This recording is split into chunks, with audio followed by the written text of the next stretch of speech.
basically had three different challenges at the time. The first challenge was a financial challenge. We primarily had taken over the new building, which had a rather high mortgage to it, and our challenge was to work to try to reduce that, which we did.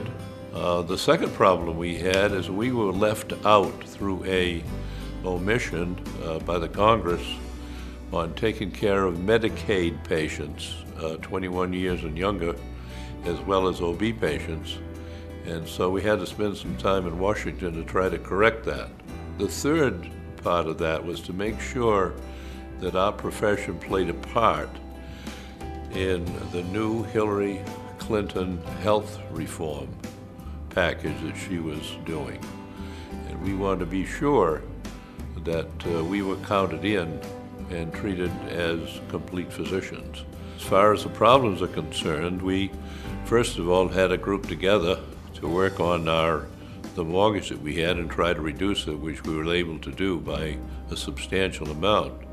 When it came to the Medicaid bill, this took several years to do, and it was beyond my presidency when it finally happened. Just so that you understand the Medicaid bill, it's such that if our physicians were not allowed to take care of these patients, we have towns in the Midwest where the only physicians are osteopathic physicians.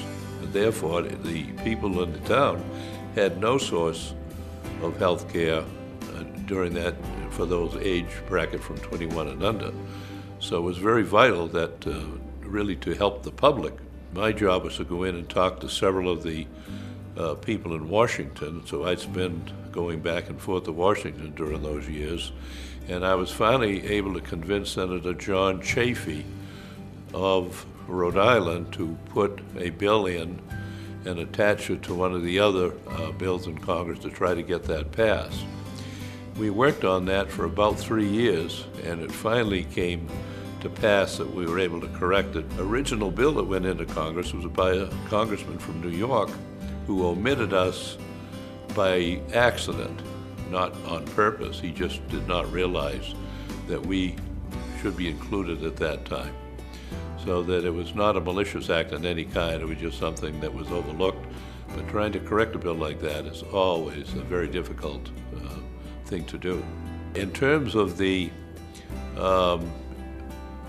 health care program that Hillary was proposing, we sort of lucked out with that in the sense that one of the physicians who headed a group to advise Hillary was an osteopathic physician from Des Moines, Iowa. And it made it nice as being chairman that I was able to visit with him and explain some of the needs that we had and some of the things that we had to do, and which included trying to correct the Medicaid bill. We were invited to the White House, along with the other members of the healthcare system, to meet with President Clinton and Vice President Gore. They finally realized that we were a complete healthcare profession and that we were to be included. And I think that was the nicest thing of all. Whenever there was any kind of a meeting or anything to do with healthcare in Washington, we found that we were always included and invited. And this was sort of new for us. And I had to make several trips to the White House and to be at the president's when they signed a bill. The fond memories I had, believe it or not, were not necessarily going to the White House and meet the president or the vice president, but some of the things that I enjoyed most were meeting with the students and talking to the students and going to our osteopathic colleges, and I made several visits to the different colleges. I came from a rather small state, and I spent some time making sure to go to some of the state meetings of our very small states. And some of them that I went to, believe it or not, had never had a president visit them before. And I really enjoyed that and really began to realize the dedication and the work they do for the people, their patients, as well as the profession. And I think sometimes that is overlooked.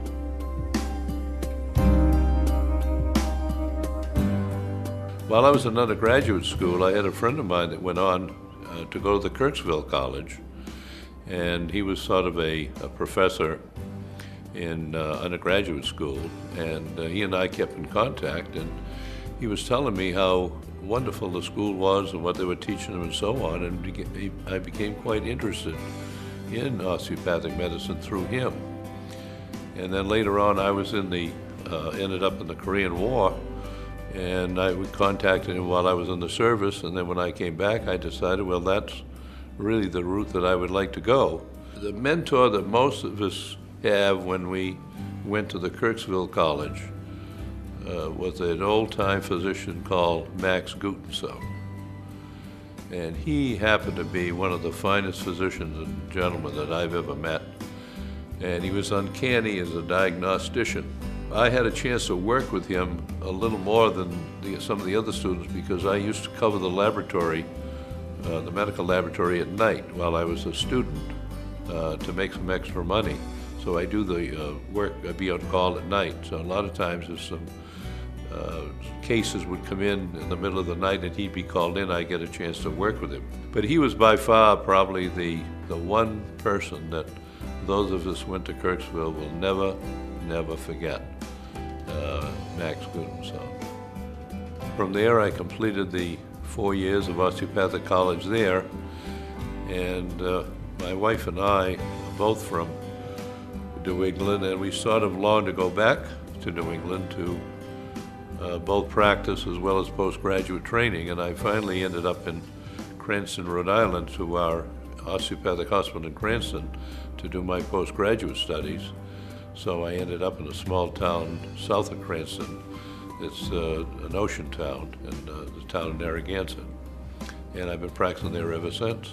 But it's been a lot of fun practicing medicine, particularly what I call true osteopathic medicine, because I do a fair amount of manipulation. I love it.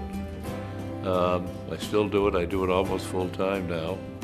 And it's been a lot of pleasure in it, and I hope I can do it, a little bit longer. In a short time, I became president of the Radula Society of Osteopathic Physicians and Surgeons. My presidential year, I came out to the House of Delegates and sort of enjoyed watching the AOA from the inside. We had 1 delegate and 3 votes, which means that we did not have a great impact on the House of Delegates or its voting power. I was there a couple of years when I realized, as several of us did, that the people from the small states would sit around, not organize, and really many of them didn't understand what was going on, so we finally decided to organize and get a group together. We started what we call a small state federation, and that included the smallest states within a profession that we felt should come together and really for their education for the House of Delegates and the references. The small state federation became bigger, more states included, until we had something like 35 states involved with what we were doing, and we would meet ahead of time and talk over the issues, primarily the resolutions. We put in resolutions, and everybody really had more impact and enjoyment out of our meeting, believe it or not, than going to the House of Delegates. A couple of things they'll probably remember me for more than anything, and one of them is the fact that I came from the smallest state in the Union and eventually became president of the AOA, and I was only the 3rd president from New England over the whole history of the AOA. There had been 2 from Massachusetts ahead of me. That was one thing, and then when I came in as president, I had an opportunity to make several more appointments because of changes in the bylaws and so forth. And so I had several more appointments that I could make over and above the previous president. In addition to that, I made some rather dramatic changes in some of the appointments from people that had been been appointed over the years that I felt we needed change. Some of them were kind of surprised that even though I seemed to be kind of quiet and mild, I came in with a robust agenda, and it worked out very well.